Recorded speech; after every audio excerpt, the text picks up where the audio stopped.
اللہ وحدہ لا شریک تمہارے رزق میں برکتیں عطا فرما دے گا، تمہاری عمر میں برکتیں عطا فرما دے گا، تمہارے ایمان میں رب تعالیٰ جلا بخش دے گا، اور اللہ رب العزت تمہیں مفلسی اور تنگ دستی سے محفوظ فرما لیتا ہے۔ اللہ تعالیٰ دنیاوی مصیبتوں سے تمہیں بچا لیتا ہے، اور سب سے بڑی مصیبت موت کے وقت انسان کی ہوتی ہے کہ جب اس کے جسم سے اس کی جان کو جدا کیا جاتا ہے۔ فرمایا کچھ تو ایسے ہیں کہ اس موت کے کڑے وقت میں اپنے ایمان کو وہ کھو جاتے ہیں، کھو بیٹھتے ہیں۔ فرمایا جو نماز سے محبت کرتا ہے اس کو ایک فائدہ یہ ہوگا، اللہ رب العزت موت کے وقت اس کے ایمان کی حفاظت و سلامتی عطا فرما دیتا ہے۔ تو آئیے ہم میں سے کون ایسا ہے جو یہ نہیں چاہتا ہے کہ اس کے ایمان کو بچا لیا جائے، اس کے ایمان کی حفاظت کر دی جائے، اس کے ایمان کو پہلے سے زیادہ رب تعالیٰ جو ہے تو تازگی عطا فرمائے۔ ہر ایک چاہتا ہے، تو آئیے جب ہر ایک چاہتا ہے تو پھر کیوں نہیں فکر کرتے نماز کی، جس کے بارے میں آقا دو جہاں صلی اللہ علیہ وسلم نے ارشاد فرمایا وَجُعِلَتْ قُرَّةُ عَيْنِي فِي الصَّلَاةِ، فرمایا صحابہ سن لو، اس نماز کے اندر اللہ نے میری آنکھوں کی ٹھنڈک کو رکھ دیا ہے۔ تو ہم کو آقا دو عالم صلی اللہ علیہ وسلم سے پیار ہے۔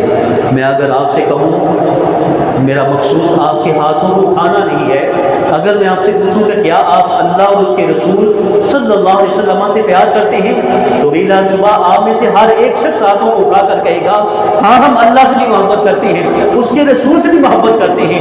تو کیا محبت مصطفیٰ کا یہ دعویٰ غلط تو نہیں ہے کہ اللہ تو ہمیں 5 وقت اپنی بارگاہ میں حاضری کے لیے بلائے، تو ہم بے خبر اپنے کام میں مصروف رہیں، اپنے گھر میں رہیں، اپنے کاروبار میں کھوئے رہیں، اللہ کی اس ندائی محبت پر ہم لبیک نہ کہیں، تو پھر کیا یہ ہمارا دعوی محبت سچا ہے کہ جھوٹا ہے؟